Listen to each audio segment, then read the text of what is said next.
Hello and welcome to Think Fit Be Fit podcast. My name is Jen Schwartz. I'm the hostess and creator of this podcast where we believe that effective exercise requires thinking and connecting deeper with your exercise.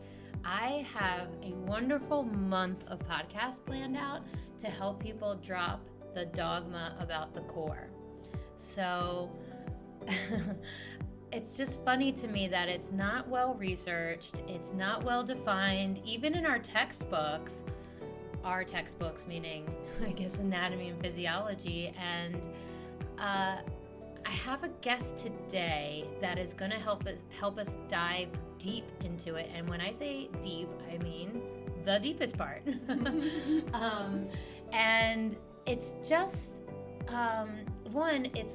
it's important for overall health, and it's also important to bring into a performance mindset as well, because we're talking about something that we do every single minute of the day and that we don't usually think about too hard. So the idea is that we're going to learn more about the core so that we don't have to rely on really shallow information about just endless crunches and side planks and whatnot. So my guest today is Noelle Ekonomou, or Ekonomou. God damn it. Like economy, but Ekonomou. This has been going on for 2 years. It's a saga. It's okay. And she is one of my esteemed colleagues in Alexandria, Virginia, and works within my own professional network that I send my clients to, and vice versa.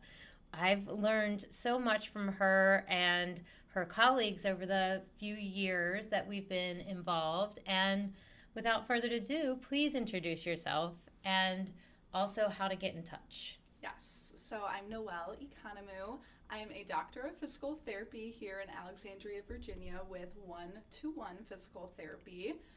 And we specialize in postural restoration and in breathing and diaphragm, and that's kind of what we're going to get into a little bit more of today, is how our diaphragm is the core of the core. And in order to get in touch with us, you can find us just by Googling 1-to-1 physical therapy, or it's www.onefisicaltherapy.com, and that can bring up our website. Okay, great.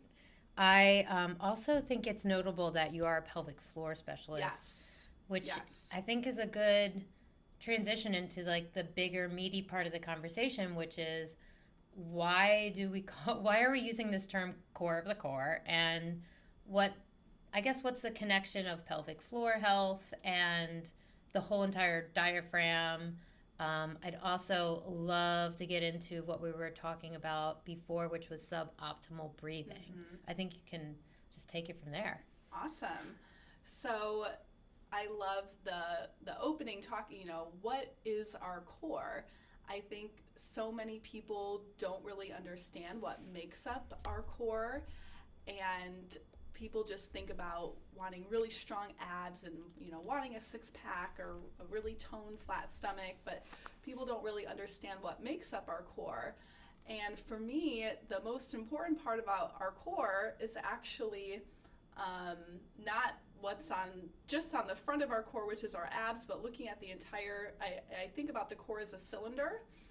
So if you picture like a cylinder, like a water bottle, on the roof, you have your diaphragm.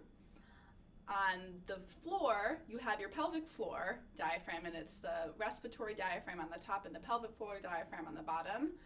And then on the front, we do have our abdominal muscles, but the most important abdominal muscle is actually for core strength and for stability and for keeping our body healthy is our transversus abdominis and our internal obliques. In my opinion, I add the internal obliques in there because they work together kind of to create that corset type of feeling in the front of our body.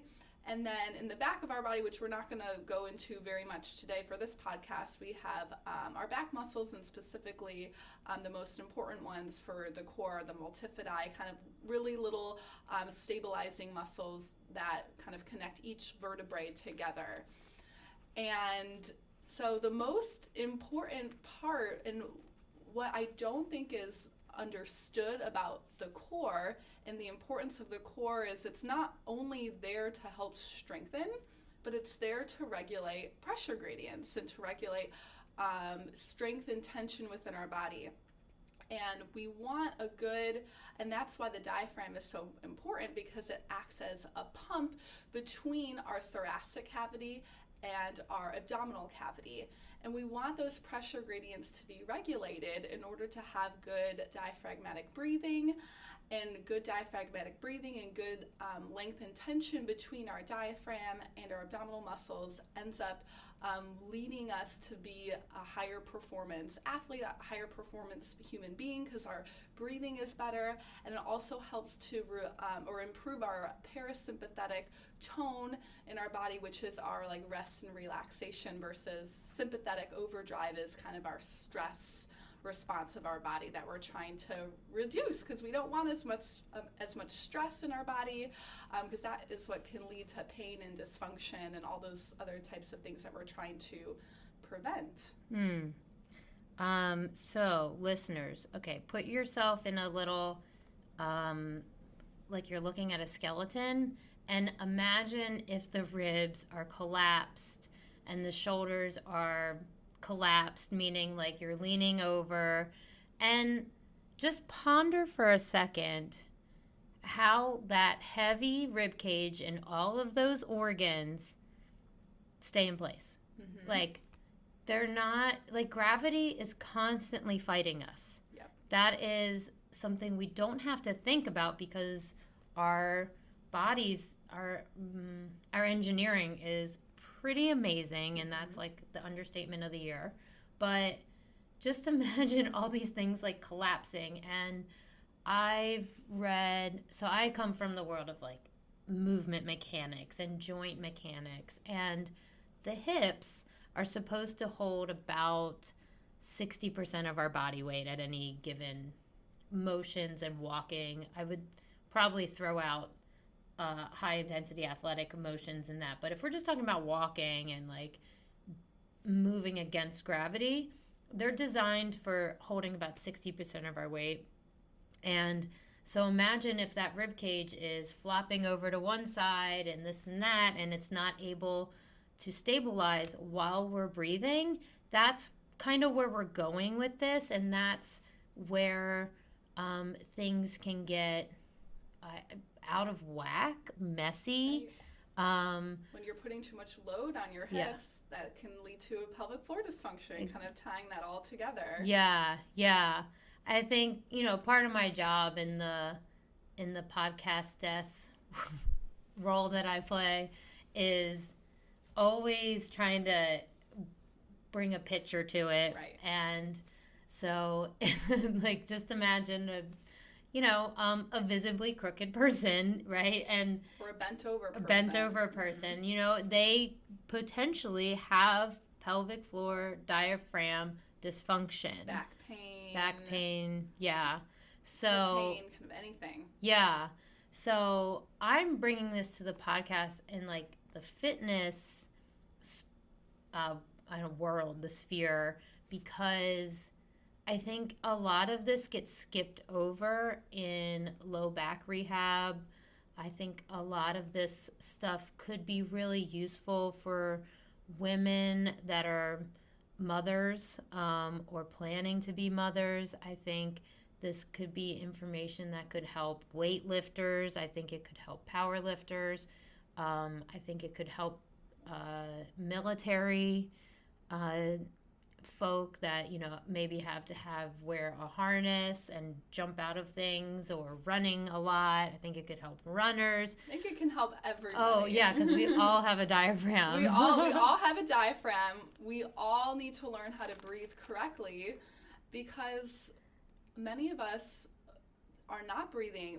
We have inefficient breathing, and that leads to more stress and anxiety within our body, because it leads to that sympathetic overdrive, that stress response of our body, that anxiety. Just to kind of paint that picture for you, if you're not breathing correctly and you're over breathing, then the blood gas levels of your body, the physiology of your blood actually changes, and that can lead to anxiety. And we definitely don't need any more of that right now. And that's why breathing exercises are so common for reducing anxiety. But what simple breathing apps and those sorts of things don't tie in, which I think there's a place for some of those relaxed nasal breathing. But what I specialize in more is how to reposition that diaphragm so that it's able to help support your body structurally better. And so I actually use both of those techniques for diaphragmatic breathing. Yeah, and like also it's a huge muscle. Like it's arguably one of the most important muscles. Yeah, and so it keeps us alive. Yeah, right. Like, and it keeps us from collapsing against gravity. Yeah. So I guess to paint you a picture of the diaphragm, it's held right, if you kind of put your hands right at the lower edges of your rib cage, and you kind of hook your fingers underneath and around your rib cage. You can actually feel, the outer part, the fascia, the myofascia, kind of surrounding that diaphragm, but that diaphragm is tucked right underneath there. And actually, if you place your hands there and you kind of feel around, you may notice, oh wow, I'm tender in this area, or I might have even little trigger points. I do a lot of trigger point release around this area to help open up our diaphragm. Or if you have ever had any rib pain or that sort of thing, that's another indication for you that diaphragm needs work. And what that diaphragm does is it acts like a pump, or if you want to picture a trampoline. So going from one extreme to the other extreme, the trampoline domes up, and then it sinks all the way in, and it passes through the middle at some point, kind of where it would be at the flattest range. And the diaphragm does that exact same thing, and that pumping going from the extreme dome to the reversal, kind of like sinking in, like lowering down into the bottom of a pool. We want full excursion of that diaphragm to go from one extreme to the other extreme. We don't want that diaphragm to hang out kind of in that middle range. If you can picture taking a trampoline and pulling it too far tight, too far out and spread, and the trampoline kind of gets hard and flattens, you're not going to jump as high, right? It's gonna go through a smaller excursion range if it's too flat and too tight and rigid. And the exact same thing can happen to our diaphragms in our body. We don't realize that our diaphragms can do that, and then you're not getting through that efficient range. It's not doming up all the way high and releasing all the way low. And when that diaphragm is hanging out in that middle range and not going through its full range, that's when you have a lot of dysfunction. And I guess one of the most important ones is actually back pain too. I know that you see this a lot with your clients. You work a lot with a lot of people with back pain and do a lot of breathing work.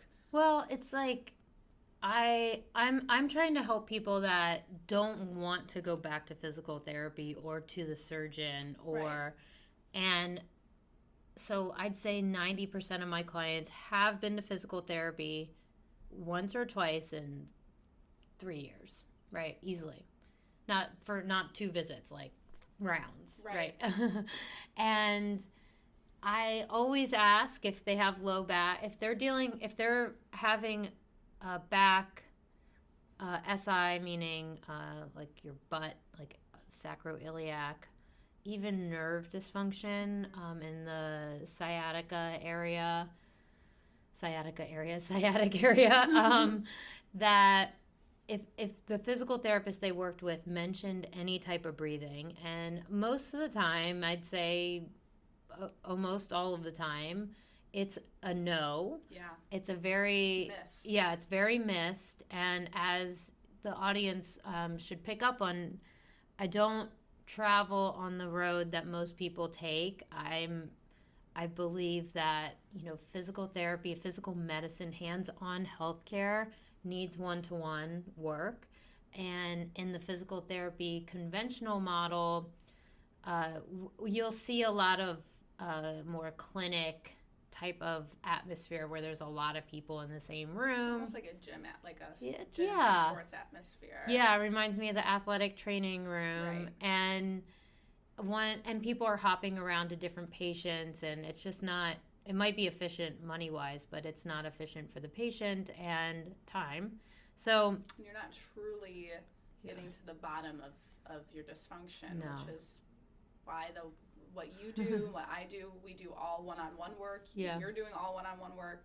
That's so important, yeah, especially for rehabbing the back and even the shoulder and the neck. mm-hmm. The diaphragm, and what it's misunderstood and what it's missed a lot of the time, is the relationship between the diaphragm and the spine.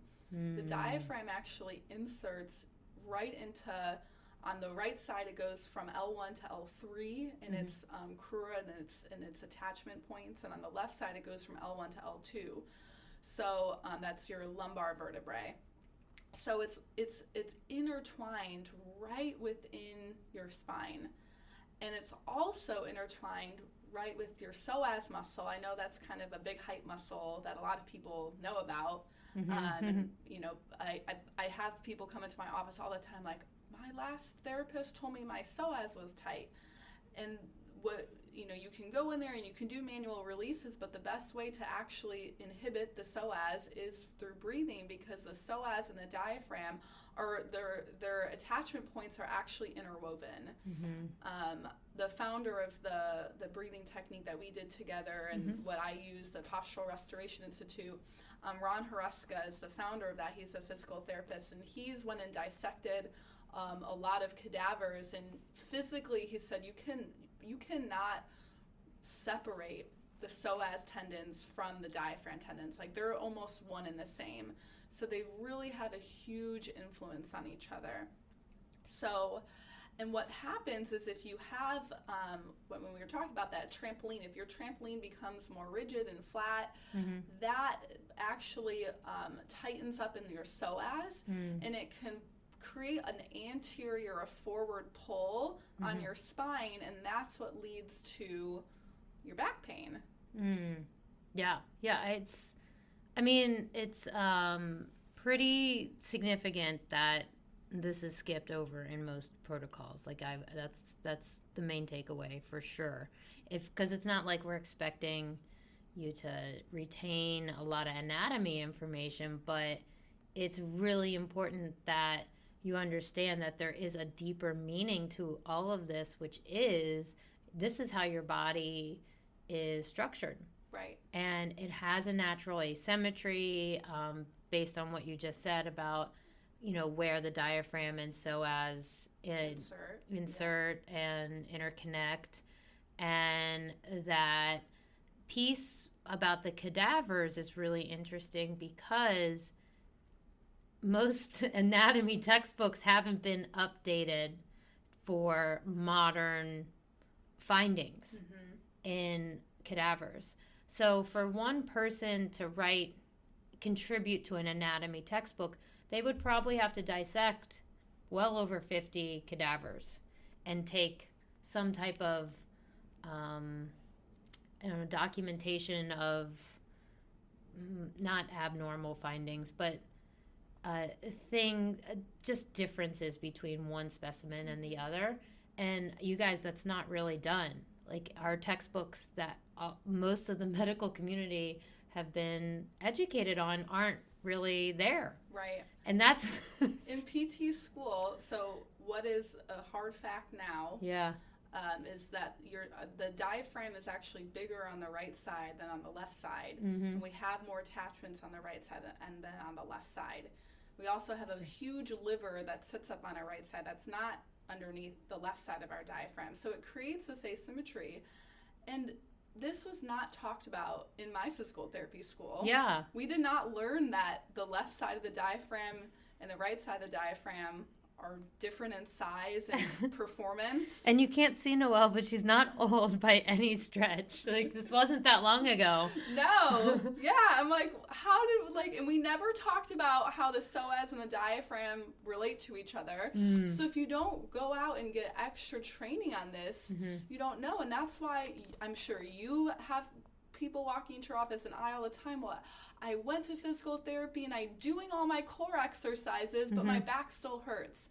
So then, there's all this thought that, oh, maybe you don't even need core exercises for back pain and that sort of thing. But that's why I truly believe the diaphragm, the core of the core is the diaphragm. And if you miss the diaphragm piece, if you're not training the diaphragm with the rest of the core muscles, you're not going to get better. And that's 110% why you're here. And that is super valuable information. So this is a great time to pivot a little bit. So what blew my mind with our conversations about this is suboptimal breathing. And then I think it would be a great segue into the exercises that can be used. We can talk through what we did together, and yeah, I think that would be great. Yeah, so suboptimal breathing, and there's a lot of different types of suboptimal breathing, but I'll just go through the most common one. The most common that I see, probably over 75% of clients are over breathing. We're breathing too quickly and too shallow, and we're over inhaling. So if you kind of think about your breath getting faster, this happens at times of stress and anxiety. So if you have any stress in your life, chances are you're over breathing. And we really should only be breathing about 8 to 10 breaths a minute. So think about that. Yeah. And you can actually time yourself. You can take your own respiratory rate. So just put out a timer for 60 seconds and just calmly place your hand on your chest, and you can time. And it's hard when you're doing it to yourself, so maybe you can have somebody else look at you, and you can time yourself and see, am I over breathing? Am I over breathing those 8 to 10 breaths? And what happens when you're breathing too quickly is, kind of circling back to what I said in the beginning, is you are increasing your fight or flight system and increasing that anxiety response, and you're changing your blood gas levels. And you're also flattening that diaphragm at the same time. It's not going through its full excursion. So it's really, really, really important to take your diaphragm through those excursions. And the most important thing that you want to do is you want to focus on more exhales and pausing after our exhales. Because if you picture that trampoline, like I said again, we want that spring of the trampoline to dome upwards. That's what creates that's what drives the pressure gradient system through our thoracic cavity and our abdominal cavity, and that's what drives actually air into our lungs, is that spring up. And that's actually when the diaphragm is working eccentrically, and it's more of like a relaxed work. And in order to do that, the diaphragm, when you exhale is when it domes up. When you inhale, it's when it flattens and goes in that reverse direction, kind of spilling down towards the floor. So we want to focus on long exhales and long pauses, because the moment you can get that diaphragm to dome as high as you can get it, you're going to have relaxation of your body and you're going to feel more relaxed. Okay, so I want to go through a couple different like buzzwords and methods that I've heard about, and then we'll talk about my 90-90 breathing experience, because I felt all that stuff she just mentioned, and it's definitely worth checking out as an exercise. The first thing is suboptimal breathing and exercise. So once you start the gas pedal on your exercise and your tempo starts to build, whatever you're doing, whether it's climbing a rock or doing yoga or doing whatever. Weightlifting, yeah. Strength training, running. The exchange of gases is so important.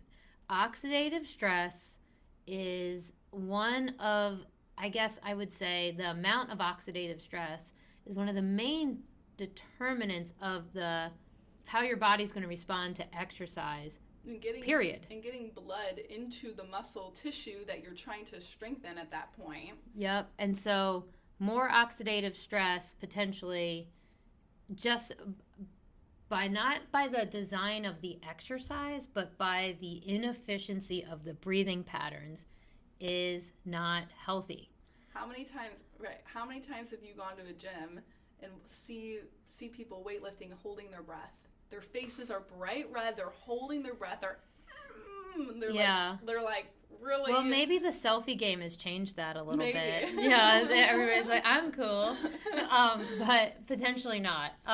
So that's only 5 minutes of their workout is the selfie game. But that's totally. What I see all the time is people holding their breath trying to do exercise. They're concentrating so hard and they forget to breathe. Yes, and so that's a huge takeaway for you guys. Okay, as far as breathing exercises, I've heard of box breathing, which it's just one of my personal faves that I do for. I don't know what that is, actually. Oh, it's just we call it a box. It's inhale, hold, exhale, hold, inhale, hold, and and that has the pauses. Yeah. And that's more for that's more meditation for me. That really helps me dial in and get started on my meditation workout. Everything's a workout here. And then so I've heard of that, done that, been doing that for a while. And then there's something called the Buteyko method, which I do with my clients. You do with well. Did I say that correctly? Buteyko is how I pronounce it. Okay. And I've definitely told people about that. So you've done that with your patients. And just so people, listeners, it's Buyteko if you want to look that breathing technique up. Yes. And I'll link to the book where I found it, which is called The Oxygen Advantage. If you read through like people's Amazon reviews of that, they're like, this is literally life-changing. I honestly think just timing your breath for that 8, looking for that 8, where your breathing rate is, I think that could just by that would be life-changing, because your perspective on how your body functions will probably change immediately. Right. So, and then there's the Wim Hof methods. I've just experienced that as a student, not as a fitness professional student, but on the learning side of it. Is that something you use as well? I don't use the Wim Hof. I'm not as familiar with that as I do more of the Buteyko breathing. Okay. And that's nose versus mouth, mainly, like the Buteyko method? The Buteyko method is all nasal breathing. Okay. Yeah, so that's I what kind of versus, use the Buteyko method in conjunction with the PRI, and I call it more of like your posture breathing, kind of exercise breathing, is what I took you through in the 90-90 position, whereas the Buteyko breathing is kind of more for meditation. It's more for like getting you to nasally breathe, because that's also super important, especially if you have allergies. If you have any trouble breathing out of your nose, you're not an efficient breather. And that really, I huge with my patients. I make sure that they get an ENT consult if they need, or there's a whole lot of things. Yeah, and that has dentist to do. Yeah, dentist. Yeah. So, but that's, trying to get you to nasally breathe, and it's similar to your box breathing, where you're trying to find pauses and more relaxation in order to slow down your breathing rate, especially if you're breathing like 20 breaths a minute, to try to slow that down. I think if you guys have ever seen people on Instagram with tape on their mouth, like they're kind of plugged into what we're talking about, is my assumption. Taping your lips at night. Yeah. Super important. Because you actually, you oxygenate your blood much more when you breathe through your nose than when you breathe through your mouth. And people think, oh, I'm getting more air in if I breathe through my mouth, but it's not going through the filtering process that you need for nasal breathing, and it's not getting the correct blood gas exchange when you're mouth breathing. And this has direct implications for what we're dealing with the COVID and the virus. Oh yeah, 100%. Yeah.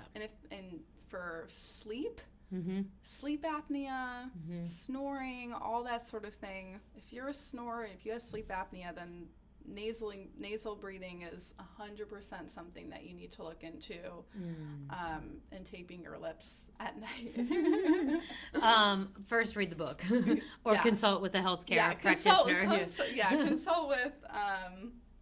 Consult with me about that. We work with a lot of clients with that.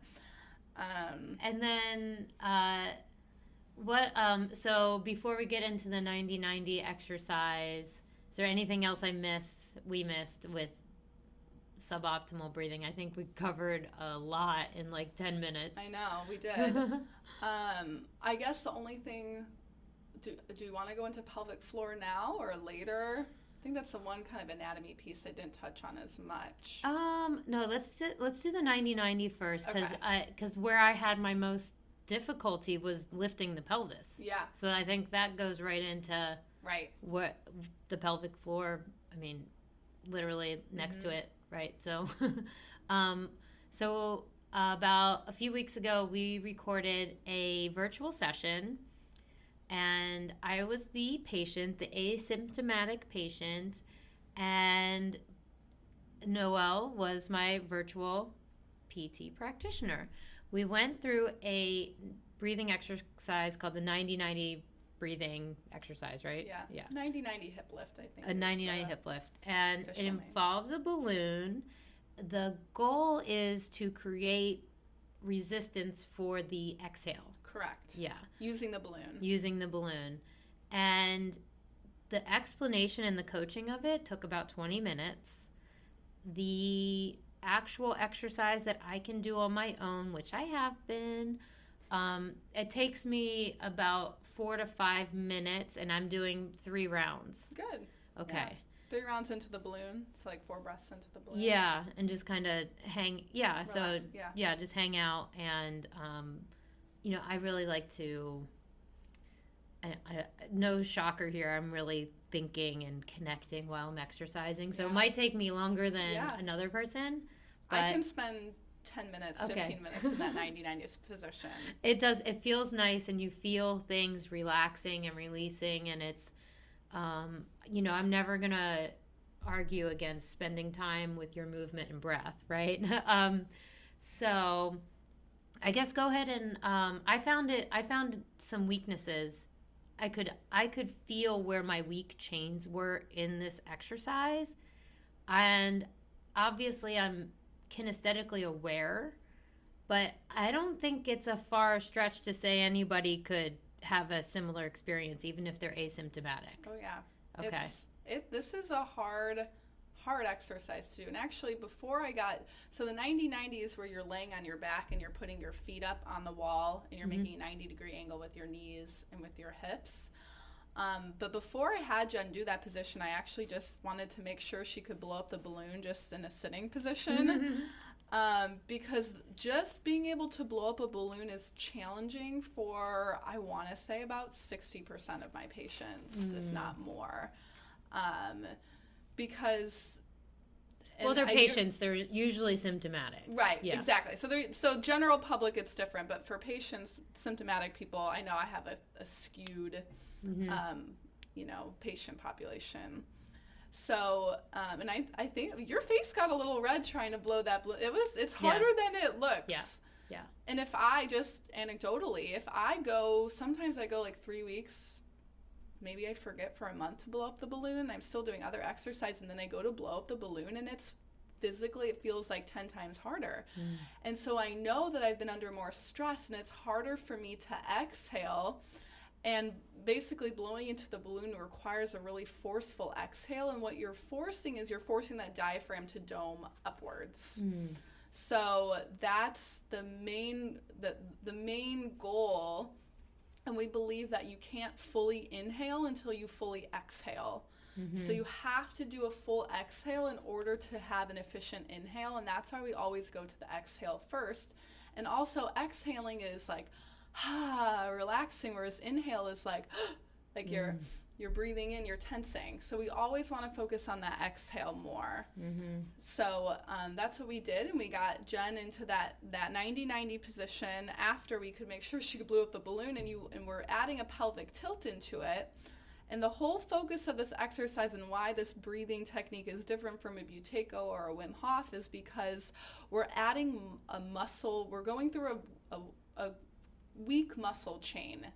And we're trying to co-contract our diaphragm with our internal obliques and transverse abdominis and with our hamstrings in the 90-90 I felt position. the hamstring piece big time. Yeah, which is good. And that's what a lot of people have the most trouble with, is feeling their hamstrings.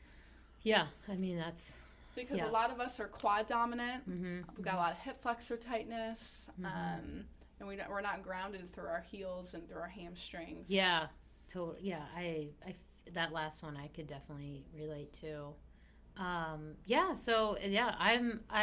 been doing it before some exercise sessions. I did it the other day just to relax, and it was very parasympathetic-esque, and I'm gonna keep it around, and I'm gonna share that video with my clients for sure, if anything, to help promote this deep connection to our anatomy, and taking the road less traveled to being strong, which is focusing on very functional things to our day-to-day, and using it maybe as a screening process to see how they can work with you, or especially with the pelvic floor piece, because can you tell a little bit about pelvic floor health and what that actually means?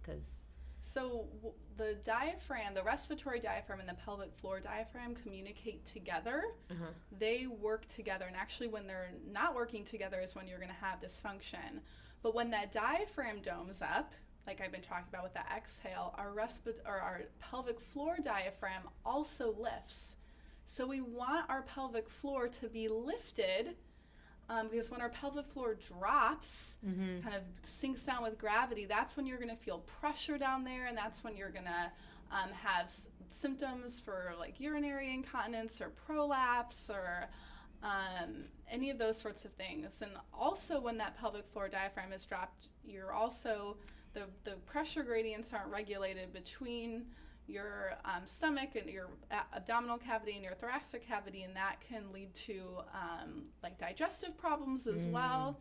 So the whole goal for me when retraining the pelvis is to get that diaphragm lifted.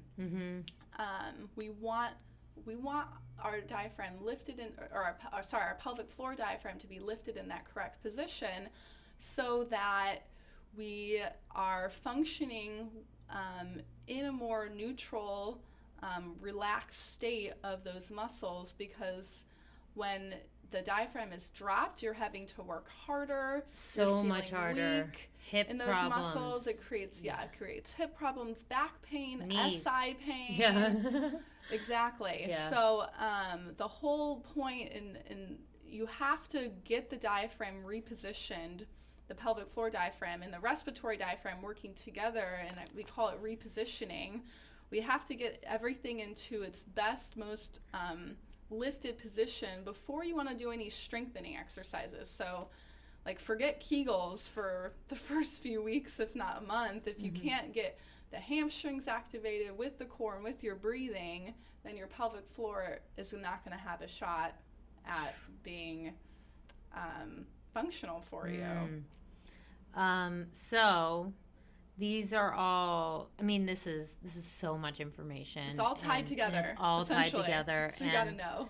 I feel like we went on an exploration of the deep parts of our body, and again, you guys, like crunches, Kegels, side planks aren't gonna be helpful or even measurable or effective if your diaphragm, if your pelvic floor diaphragm and your respiratory diaphragm aren't in its efficient domed position, and this lifted goes position. This goes for, I mean, I've worked with a lot of football players. I've worked with a lot of high performance athletes. You wouldn't look at them and say, damn, their breathing sucks.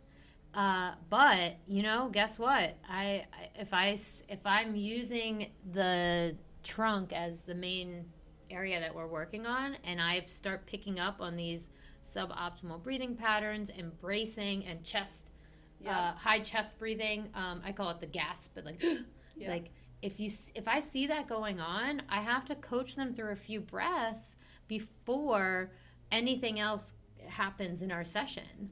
And then now I have a little video to give them, and this is like a new paradigm of physical medicine, really. Not that I'm going to be teaching physical medicine in this way, but I'm really glad to have this is definitely you. For trainers. 100%. Yeah. We use this for, like, when should you do these breathing exercises? A lot of times I give it to people before, in an exercise before they're going to go out and train, to get, again, like what I said, we want to reposition the diaphragm and the core and activate certain muscles. I mean, you're all about the muscle activation before you go out and do any sort of high level training. And then a lot of times at the very end, some people need that recovery again, especially if you're in back pain or you're worried about if you did something wrong during your training. They're great exercises, and that 90-90 is one of them for recovery as well.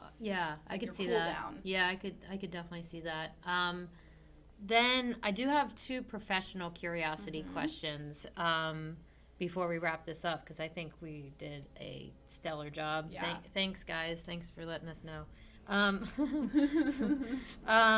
There's nobody here. Just kidding. So I'm interested to know how these things get measured in research, because you sent me some about 2 papers, and if you think it's appropriate, I'll share them in the show notes. Yeah, of course. Especially that.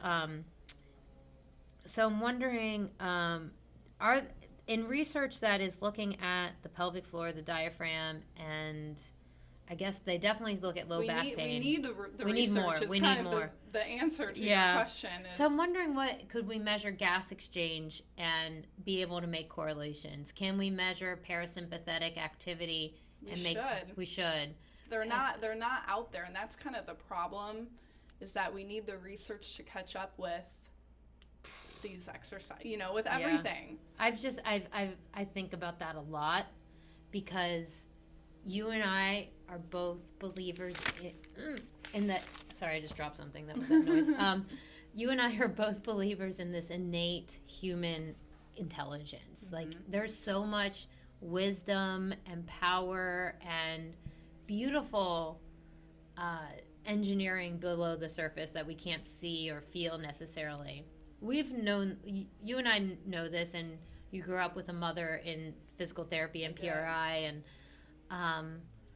I think the science is starting to weight us in that direction. Paddle very slowly in a broken kayak in that direction.